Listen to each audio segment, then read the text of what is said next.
하나님 말씀 고린도전서 15장 50절부터 54절 말씀입니다.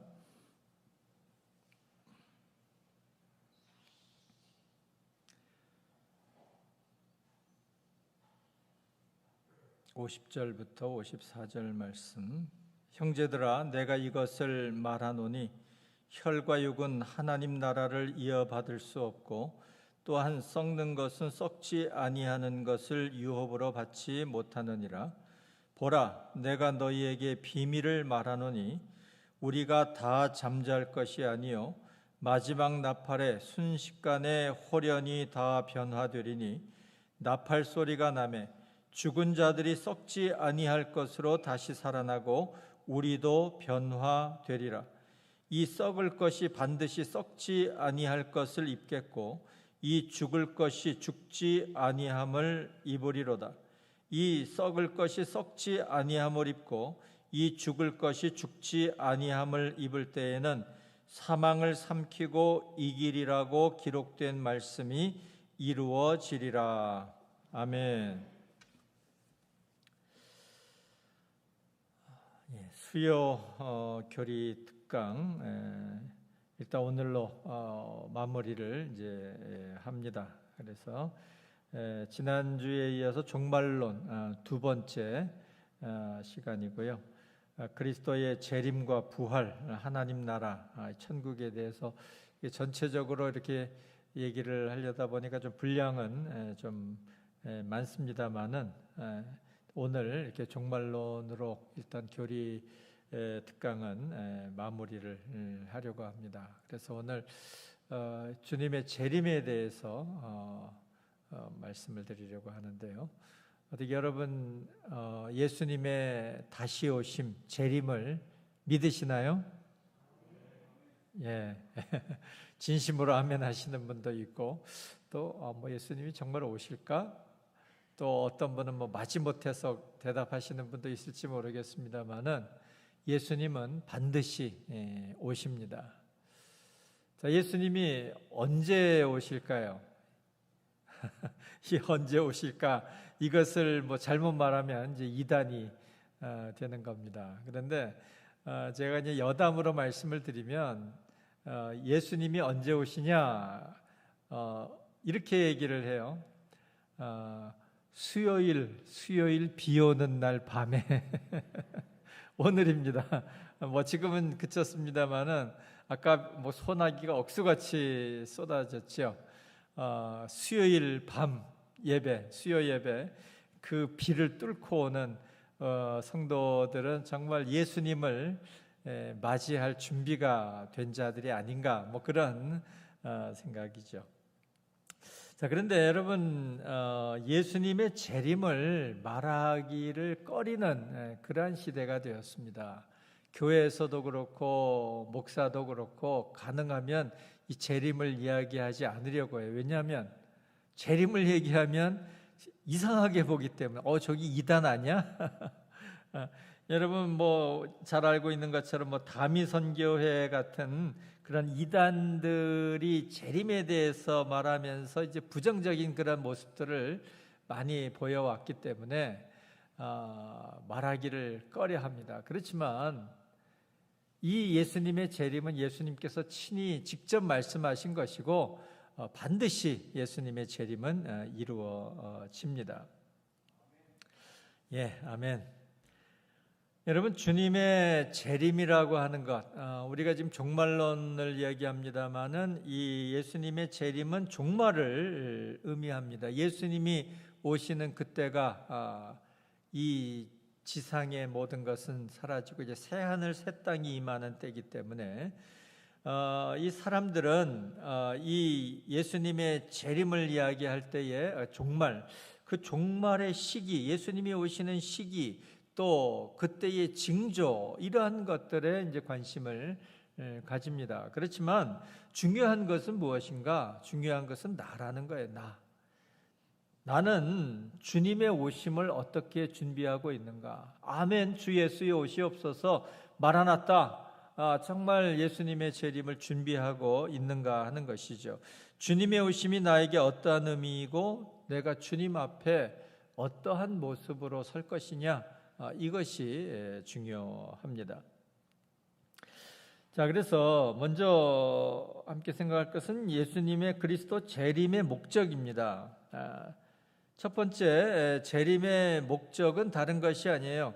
구원 사역의 완성입니다. 이것은 무슨 얘기인가? 그러면 우리의 구원이 완성되지 않았다는 얘기냐? 여러분, 우리는 이미 구원을 받은 자들이에요. 그래서 이미 우리는 구원을 받았지만 아직 그것이 완성되지는 않았다는 겁니다. 그 완성은 언제 이루어지느냐? 예수님께서 재림하실 그때에 우리가 부활의 몸을 입게 되고, 그리고 부활의 몸을 입어서 천국 입성, 하나님 나라에 들어가는 것으로서 구원의 완성이 이루어지죠. 오늘 본문을 보시면 고린도전서 15장 50절부터 54절 말씀을 보시면, 여기 50절에 형제들아 내가 이것을 말하노니 혈과 육은 하나님 나라를 이어받을 수 없고 또한 썩는 것은 썩지 아니하는 것을 유업으로 받지 못하느니라 말씀하십니다. 이건 무슨 얘기인가 하면, 혈과 육, 우리가 가지고 있는 이 몸으로서는 하나님 나라에 들어갈 수가 없다는 거예요. 그러니까 다시 말씀드리면, 우리가 이제 예수님께서 재림하실 그때에 부활의 몸을 입고 그 부활의 몸, 새로운 몸을 가지고 하나님 나라에 들어가는 것, 이것이 구원 사역의 완성이라는 거예요. 그래서 바울 사도는 보라, 내가 너에게 비밀을 말한다, 이렇게 말하면서 예수님의 재림과 부활을 말씀하고 있습니다. 이것은 부활에 대한 것은 조금 이따 더 자세하게 말씀드리겠습니다. 그래서 넘겨주세요. 이 썩을 것이 반드시 썩지 아니할 것을 입겠고 이 죽을 것이 죽지 아니함을 입으리로다. 이 썩을 것, 우리의 이 썩는 몸이죠. 이것은 지난 시간에 생각한 것처럼 너희는 흙이니 흙으로 돌아갈지니라 하신 말씀대로 우리 몸은 썩어서 흙으로 돌아가요. 그런데 썩지 아니하는 몸, 부활의 몸을 입게 된다는 거예요. 그리고 이 죽을 몸이 죽지 아니하는 새로운 몸을 입게 된다는 것이요. 그래서 이 썩을 것이 썩지 아니함을 입고 이 죽을 것이 죽지 아니함을 입을 때에는 사망을 삼키고 이기리라고 기록된 말씀이 이루어지리라. 여러분, 얼마나 놀라운 말씀입니까? 우리가 죽음을 해결할 방법이 있어요? 우리가 죽음을 이길 수 있습니까? 없잖아요. 그런데 예수 그리스도로 말미암아서 우리는 이 사망을 삼키고 이기는 그러한 은혜를 받았고, 그것이 예수 그리스도의 재림 때에 이루어지는 구원의 완성이라고 하는 것이죠. 자, 두 번째 그리스도 재림의 목적은 죽은 자의 부활입니다. 그래서 데살로니가전서 4장 16절에 보면은 주께서 호령과 천사장의 소리와 하나님의 나팔 소리로 친히 하늘로부터 강림하시리니 그리스도 안에서 죽은 자들이 먼저 일어나고, 이렇게 말씀합니다.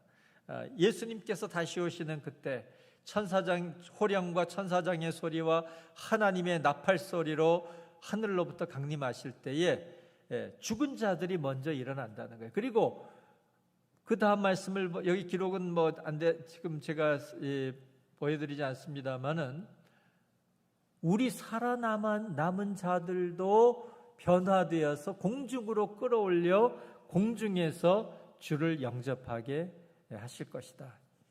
부활과 휴거가 이루어진다 하는 것을 말씀하고 있죠. 그래서 주님의 재림 때의 성도들의 부활이 이루어지는 것이죠. 자, 그다음에 세 번째는 모든 사람의 심판입니다. 예수님께서 재림하실 때에 모든 사람의 심판이 이루어지죠. 로마서 14장 10절에 보시면 너희가 다 심판대 앞에 서리라 말씀하고 있어요. 참 두려운 말씀이죠. 심판대 앞에 선다는 거예요. 요한계시록 20장 12절 말씀을 보면 악을 행한 자들의 심판이 여기 기록이 되어 있습니다. 그래서 또 내가 보니 죽은 자들이 큰 자나 작은 자나 그 보좌 앞에 서 있는데 책들이 펴 있고 또 다른 책이 펴졌으니 곧 생명책이라. 죽은 자들이 자기의 행위를 따라 책들에 기록된 대로 심판을 받으니, 이렇게 말씀을 합니다. 그래서 예수님께서 재림하실 때에 심판이 이루어지죠. 그래서 한 번 죽는 것은 사람에게 정하신 것이요, 그 후에는 심판이 있으리니 말씀을 합니다. 자, 그런데 여러분, 요한복음 5장 24절에는 뭐라고 말씀을 합니까? 내 말을 듣고 또 나보내신 이를 믿는 자는 영생을 얻었고 심판에 이르지 아니하나니 사망에서 생명으로 옮겼느니라, 그렇게 말씀하거든요. 심판대 앞에 서리라 그랬는데 또 예수님께서는 요한복음 5장 24절에 심판에 이르지 않는다 말씀하고 있거든요. 이 심판에 이르지 않는다는 말씀은 무슨 뜻일까요? 이 심판은 어떤 심판인가 하면은 영원한 사망에 이르는 심판이에요. 그건 멸망을 말하는 거죠. 이 사망의 심판을 받은 자들은 영원한 불못에 던져진다고 성경에 말씀하고 있는데, 바로 이 심판을 말씀하고 있는 거예요. 그렇기 때문에 여러분, 우리가 심판을 받지 않는다고 하는 것은요, 우리가 주님 앞에 서지 않는다는 게 아니에요. 우리가 주님 앞에 섰을 때 우리는 행위대로, 우리가 그것이 구원이냐 죽음이냐 그것은 아니지만, 우리가 하나님 앞에 충성하지 못한 부분들은 분명히 주님 앞에서 칭찬이 있으면 또 뭐가 있을까요? 책망이 있거든요. 주님께서도 책망하시는 것을 말씀하셨잖아요. 그러니까 우리의 행위를 따라 칭찬과 책망을 받는 그러한 심판이 있을 것이라고 하는 것이죠. 근데 그것은 사망에 이르는 심판이 아닙니다. 그러니까 여러분, 그걸 두려워하실 건 없어요. 나는 그러면은 천국에 들어갈 수 있을까? 그 문제는 이미 예수님이 약속하신 대로 심판에 이르지 아니하나니 구원은 받은 거예요. 그렇지만 우리가 칭찬이냐 책망을 받느냐, 그것을 이제 우리가 그때 주님 앞에 설 때 책망도 받게 될 수 있죠. 그래서 여러분, 이 심판은요, 하나님의 공의가 이루어지는 때입니다.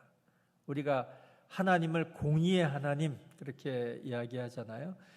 사람들은 뭐라고 얘기하냐면, 사랑의 하나님이 과연 심판하실까?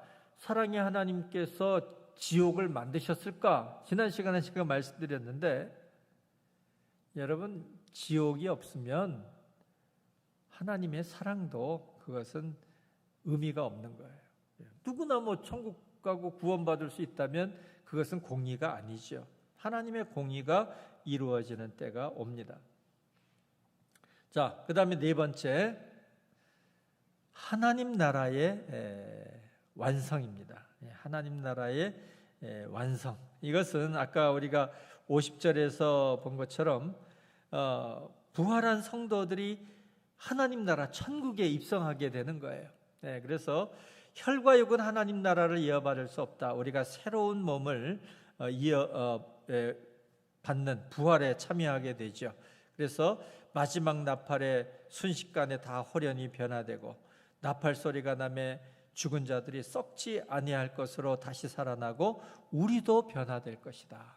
우리가 변화된 부활의 몸을 입고 하나님 나라에 들어가게 되는 것이죠. 이것이 아까 첫 번째 말씀드렸던 구원 사역의 완성과 같은 의미라 그렇게 볼 수가 있습니다. 자, 그 다음에 우리가 생각할 것은요, 재림의 징조와 시기입니다. 이 재림할 때에 어떠한 징조가 있고 어느 시기에 이루어지게 되느냐 하는 것이죠. 자, 그런데 여러분, 요즘 보면은 어떻습니까? 이 예수님의 재림에 대해서 얘기할 때 사람들은 뭐라고 얘기하는가 하면은, 예수님 아멘, 예수 그리스도의 오시옵소서, 이렇게 겉으로는 얘기하지만 속마음은 뭔가 하면, 내가 살아있을 동안에는 안 오셨으면 좋겠다, 그렇게 생각을 한다는 거예요. 왜 그럴까요? 너무 살기가 좋으니까. 요즘은 코로나 때문에 좀 어렵습니다만은 너무 살기 좋은 시대가 되다 보니까 내가 누릴 것 좀 누리고, 예수님이 오시면 그냥 끝나버리잖아요. 그러니까 내가 좀 누릴 거 누리고 그 다음에 예수님 오셨으면 좋겠다. 뭐 이렇게 이야기를 한다는 거죠. 자, 성경에 보면 첫째는 예수님의 재림이 이루어지기 위해서는 복음의 세계 전파가 이루어져야 한다는 거예요. 마태복음 24장 14절에 예수님께서 말씀하셨죠. 이 천국 복음이 모든 민족에게 증언되기 위하여 온 세상에 전파되리니 그제야 끝이 오리라, 이렇게 말씀을 합니다. 복음을 듣지 못한 사람들이 없도록 모든 민족에게 증언된 후에 예수님이 오신다는 거예요. 그래서 우리가 지금도 힘쓰는 것은 아직도 이 지구상에는 미전도 종족이 있다는 거예요. 복음을 듣지 못한 종족들이 있다는 거죠. 그들에게 복음을 전하기 위해서 애쓰고 있고요. 이런 의미에서 우리 그리스도인들은 어떤 자들이냐? 예수님의 재림을 앞당기는 자들이다, 이렇게 우리가 생각해야 됩니다. 이것은 교만이 아니고요, 우리에게 주어진 복음의 사명, 예수 그리스도의 복음을 모든 민족에게 전해야 할 사명이 우리에게 있는 것이고, 그렇게 될 때 예수님이 오신다는 거죠. 자, 그 다음에 두 번째는요, 예수님이 재림 이전에 무엇이 이루어지느냐? 이스라엘의 회심이 이루어진다는 거예요. 예수님 재림 이전에 이방인의 수가 차고 또 이스라엘 백성들이 그 후에 이제 회심이 이루어진다는 거죠. 마지막으로 이스라엘의 회심이 이루어집니다. 그래서 로마서 11장 25절 26절에 보면은 바울 사도가 이렇게 말씀을 합니다. 이 신비는 이방인의 충만한 수가 들어오기까지 이스라엘의 덜어는 우둔하게 된 것이라. 그리하여 온 이스라엘이 구원을 받으리라, 이렇게 말씀합니다. 마지막 때 예수님이 재림하시게 될 때에 마지막으로 유대인의 회심이 이루어지고 유대인의 구원을 받게 된 이후에 예수님의 재림이 이루어진다고 하는 것이죠. 자, 그다음에 세 번째는요, 배교와 대환란, 적그리스도의 등장, 이런 것을 주님께서 말씀하십니다. 디모데후서 3장 1절에 보면은 바울 사도는 말세에 고통하는 때가 이를 것이다 말씀하고 있죠. 마태복음 24장 9절부터 12절에 보면 예수님께서 이렇게 말씀하셔요. 그때의 사람들이 너희를 환란에 넘겨주겠으며 너희를 죽이리니 너희가 내 이름 때문에 모든 민족에게 미움을 받으리라. 예수님의 이름 때문에 순교하고 미움을 받고 환란이 있을 것이라는 거예요. 그때에 많은 사람이 실족하게 되어 서로 잡아주고 서로 미워하겠으며, 실족하게 된다, 배교하고 주님을 떠나고 서로 잡아주고 미워하는, 그리고 거짓 선지자가 많이 일어나 많은 사람을 미혹하겠으며 불법이 성함으로 많은 사람의 사랑이 식어지리라, 이렇게 말씀을 합니다. 그래서 뭐 어떤 사람들은 세대주의자들은 그렇게 이야기를 합니다. 예수님의 그 대환란 이전에 예수님의 재림이 이루어지고 성도들은 휴거하기 때문에 성도들은 대환란에 참여하지 않는다, 면제된다, 이렇게 얘기를 합니다만은 요한계시록을 보면은요, 성도들에게도 환란이 있다는 거예요. 그렇지만 우리가 그 환란을 두려워할 필요는 없죠. 우리 주님께서 믿음을 지키고 이길 힘을 주신다는 거죠. 자, 그다음에 네 번째, 표적과 징조입니다.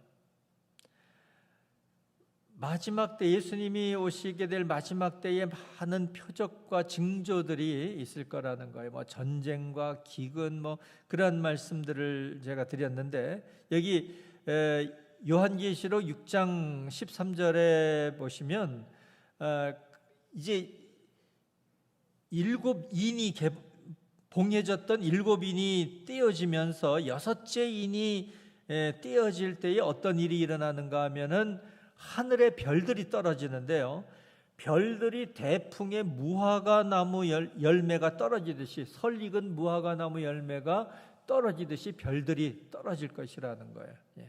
그러니까 그 유성들이 막 쏟아질 것이라는 거죠.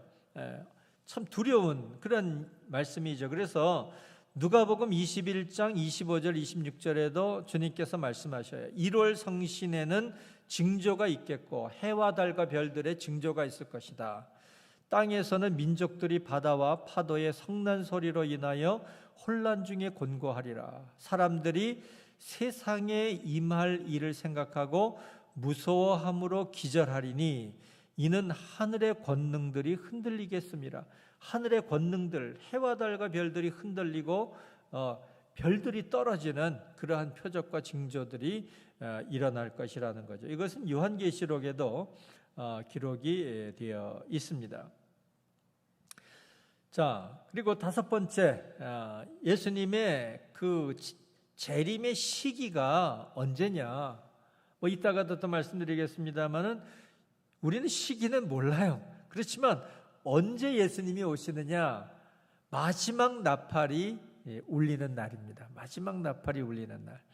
요한계시록 10장 7절에 보시면 거기에 무슨 말씀이 기록이 되어 있냐면은 마지막 나팔, 7 나팔이 울려지는데, 천사들에 의해서 7 나팔이 울려 퍼지는데 7째 나팔이 울리는 날에 대한 예고가 요한계시록 10장 7절에 나오고 있습니다. 여러분, 7 나팔이 울리는데 마지막 나팔이 몇 번째 나팔이에요? 7번째 나팔이거든요. 그래서 이 마지막 나팔이 울리는 그때에 그 비밀이 이루어질 것이다. 이 마지막 나팔에 대한 예고가 요한계시록 10장 7절에 나오고 있는데, 이것을 바울 사도는 이 비밀에 대해서 말씀하고 있어요. 그 비밀이 이루어질 것이다. 그 비밀이 뭡니까? 고린도전서 15장 51절 말씀에 보라, 내가 너희에게 비밀을 말하노니, 비밀을 말한다 말씀하고 있어요. 우리가 다 잠잘 것이 아니요 마지막 나팔에, 언제요? 마지막 나팔, 마지막 나팔이 울리는 그때 7 나팔이 울려지는데, 그 중에 마지막 7번째 나팔이 울려지는 그때에 예수님의 재림이 이루어지고 우리는 순식간에 홀연히 다 변화될 것이다. 부활의 몸을 입게 될 것을 말씀하고 있는 것이죠. 이것이 부활의 비밀입니다. 예수님의 재림의 비밀이죠. 자, 그렇기 때문에, 자, 그러면 여러분, 우리는 예수 그리스도의 재림을 우리는 어떻게 준비해야 할 것이냐 하는 거예요. 자, 여러분, 예수님의 재림의 시기는 신령한 사람은 안다, 모른다? 모른다예요. 여러분, 아무리 어느 누가 신령하고 영이 깊고 아무리 신령한 사람이라도 예수님의 재림의 시기는 몰라요. 왜?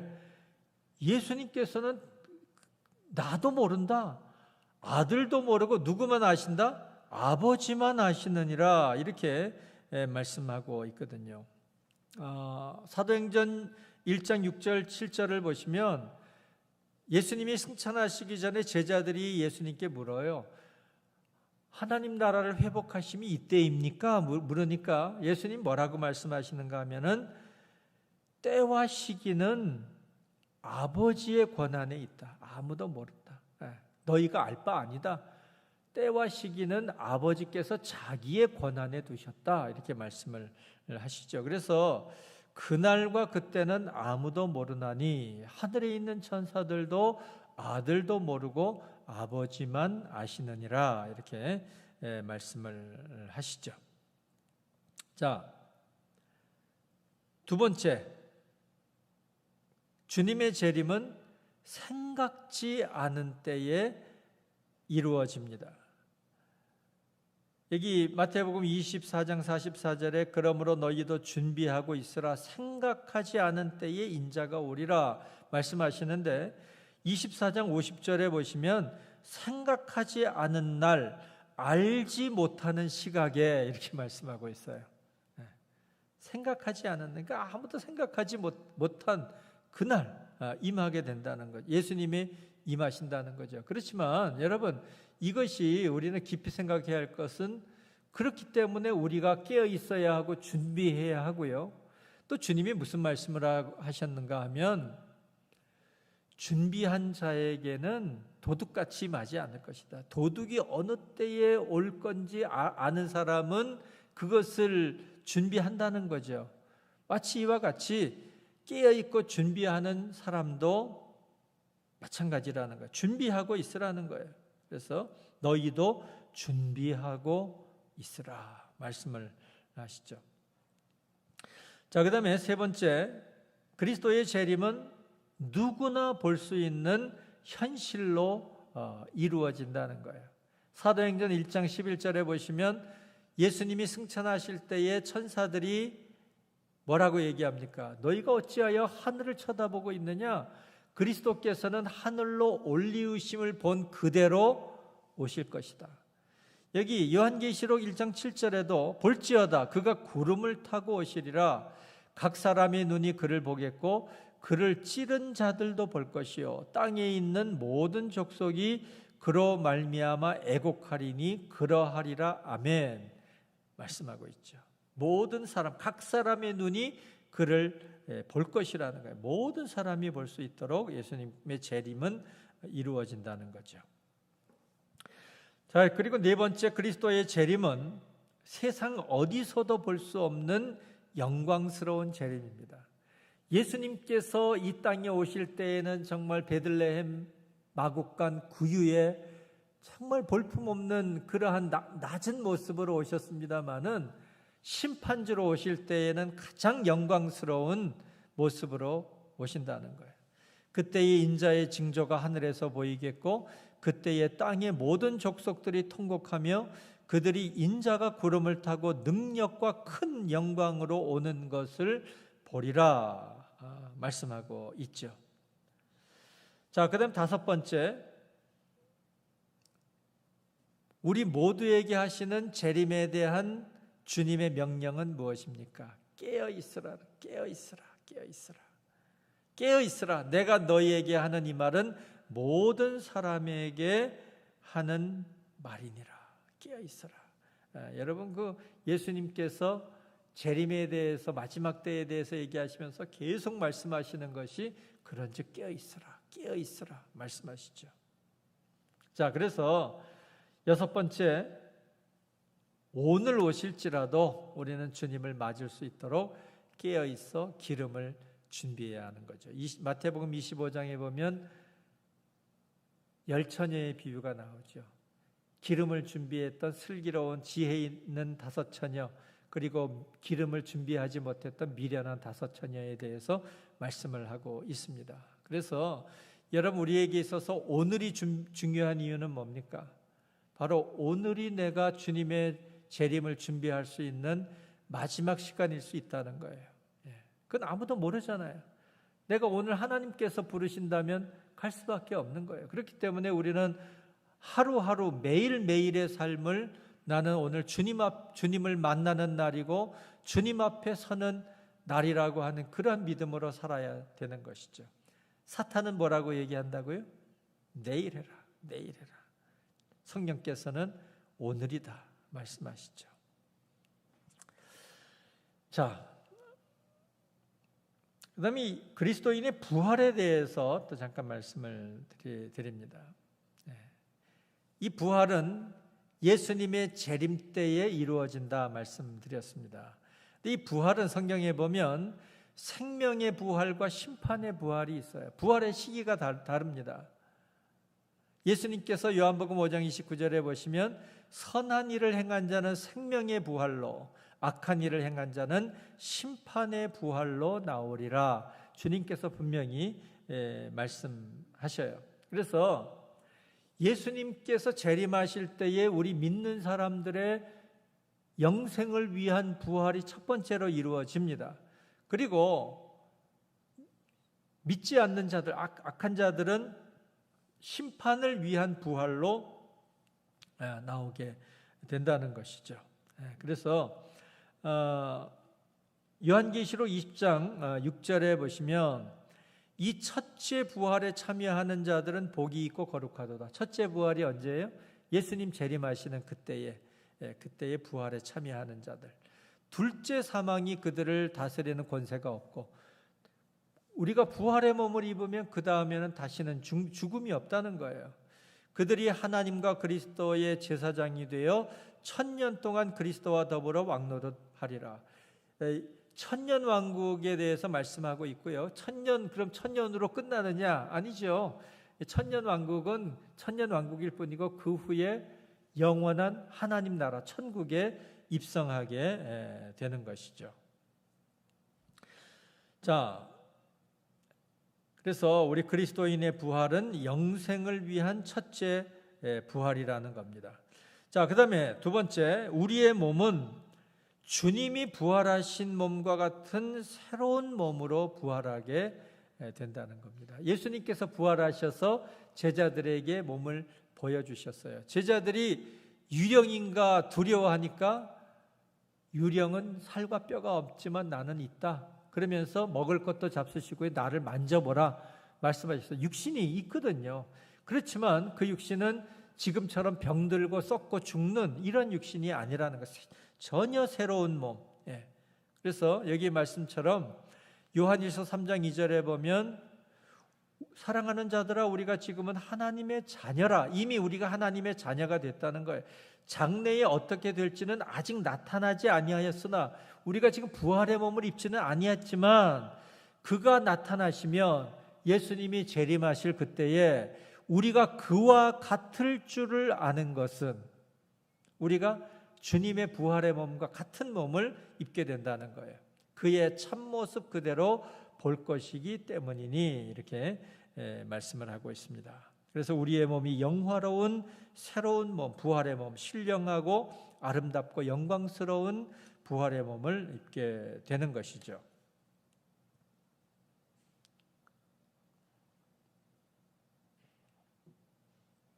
자, 그러면 세 번째, 왜 부활이 이루어져야 하는가?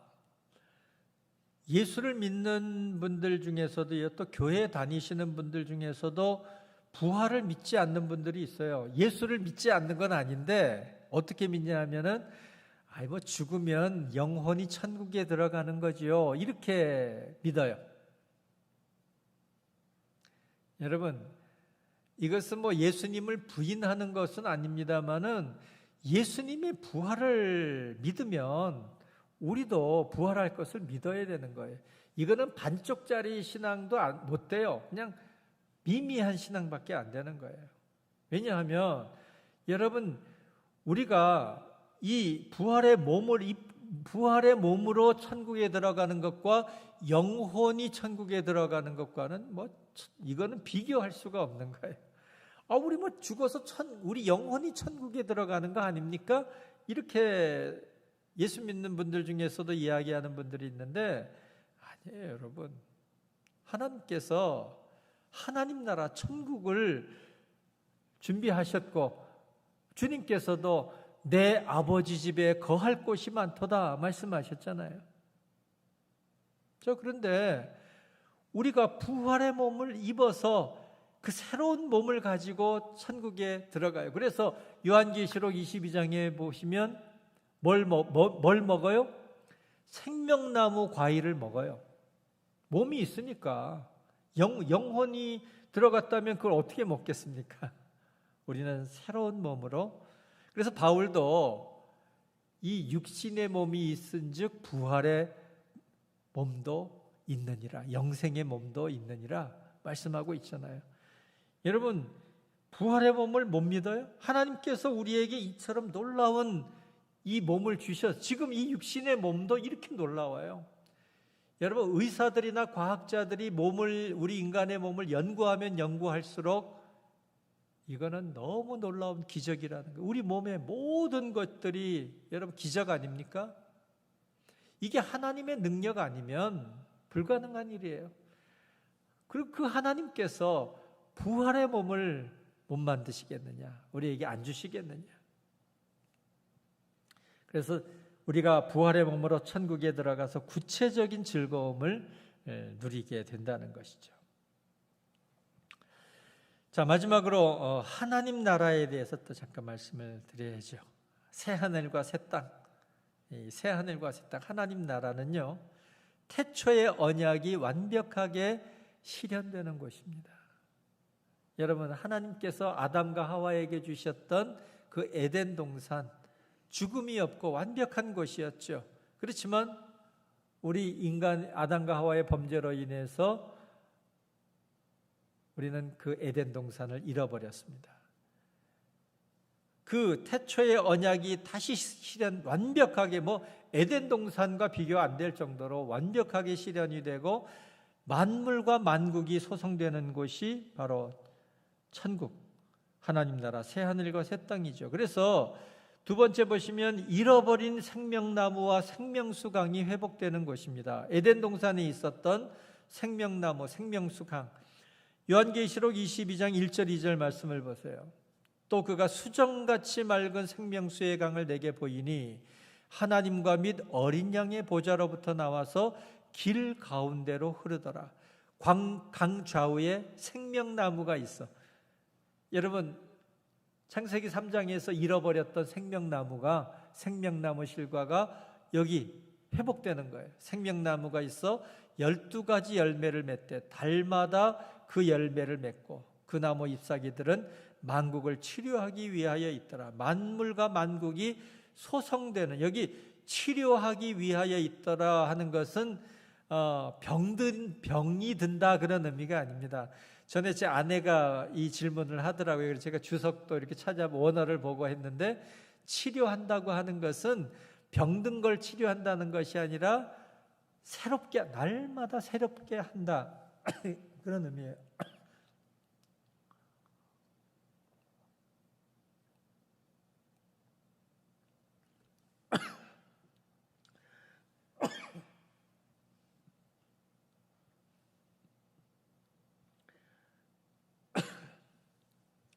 날마다 소성되는 그런 의미죠.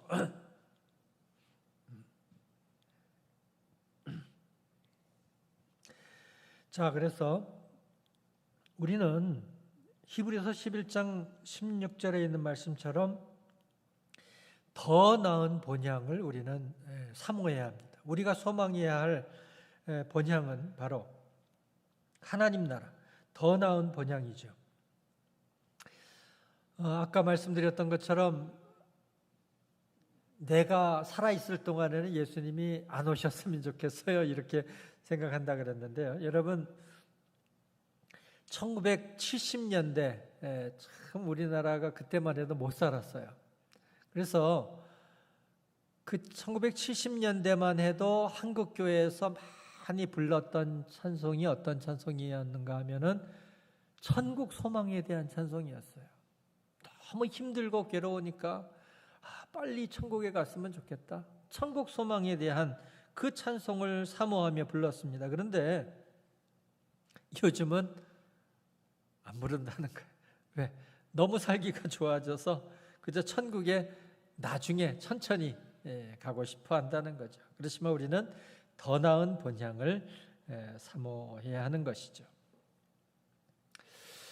자, 여러분, 그러면 우리가 여기서 또 이제 하나님 나라에 대해서 생각할 때 하나님 나라는 어떠한 개념인가?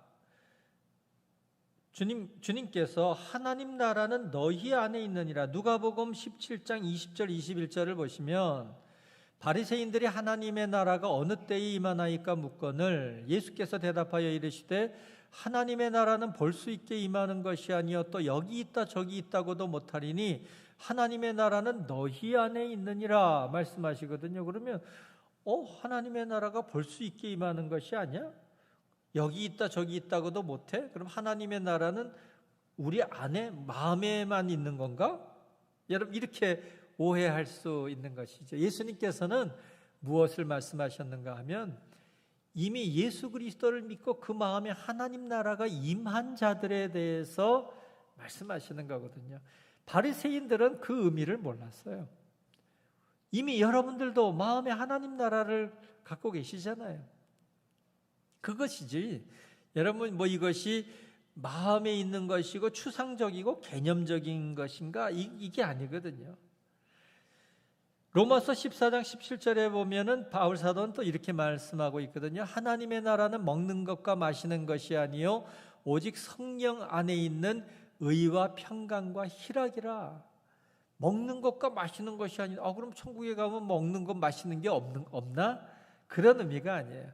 성령 안에 그런 육신적인 의미가 아니라 성령 안에 있는 의와 평강과 희락, 하나님 나라의 그 상태를 말씀하고 있는 것이지, 이것이 어떤 추상적인 것이고 개념적인 것이 아니라는 거예요. 우리가 들어갈 하나님, 우리가 부활의 몸으로 들어갈 구체적인 장소라는 거예요. 성도의 부활이 이루어지고 하나님 나라에 들어가게 되는 것이죠. 부활이 없다면 하나님 나라도 존재할 필요가 없는 거예요. 우리가 부활의 몸을 가지고 들어가는 것이 하나님 나라이기 때문이죠. 자, 이제 우리는 예수 그리스도의 재림을 바라봅니다. 예수 그리스도의 재림으로 우리는 부활하게 되고 그리고 하나님 나라에 들어가게 되죠. 여러분, 천국은 어떤 곳일까요?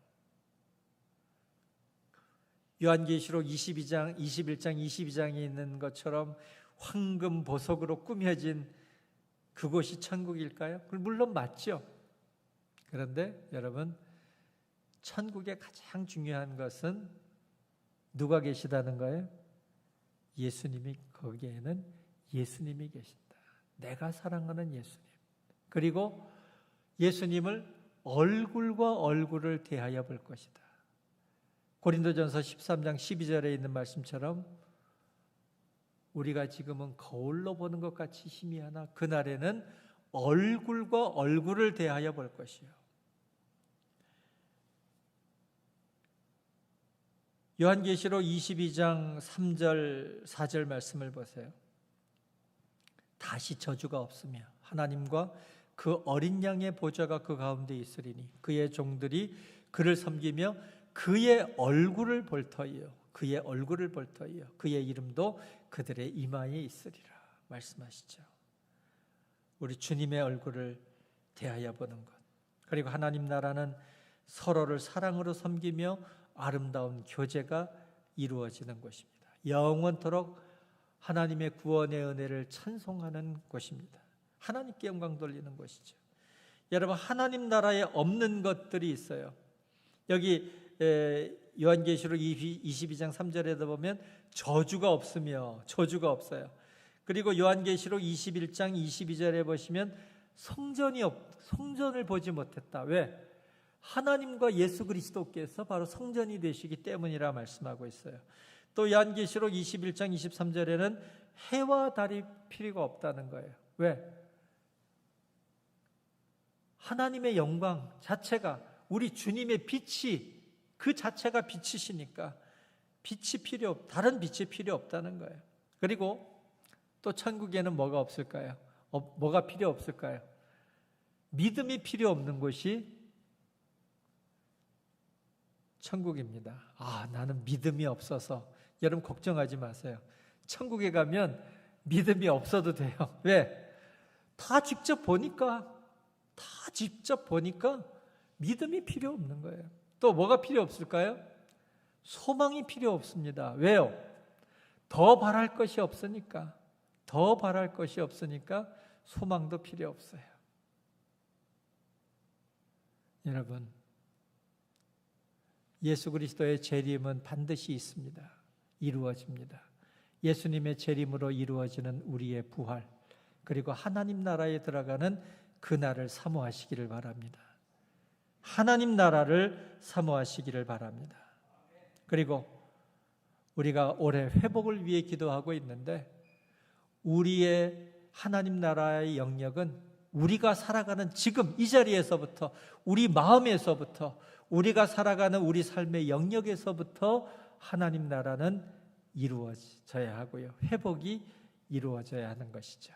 이러한 회복을 위해서, 하나님 나라의 확장을 위해서 우리가 기도하며 나아가는 저와 여러분이 되시기를 주님의 이름으로 축복합니다.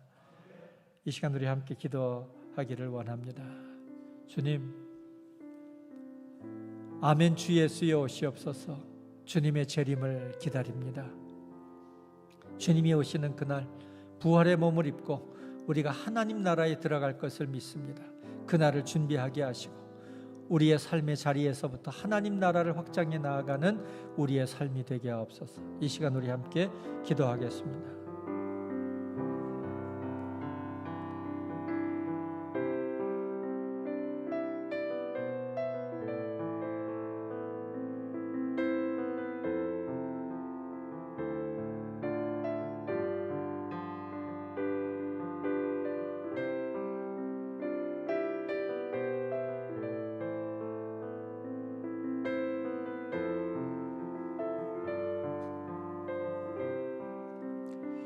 사랑의 하나님, 저희들에게 예수 그리스도 재림의 소망과 부활의 소망을 주심을 감사합니다.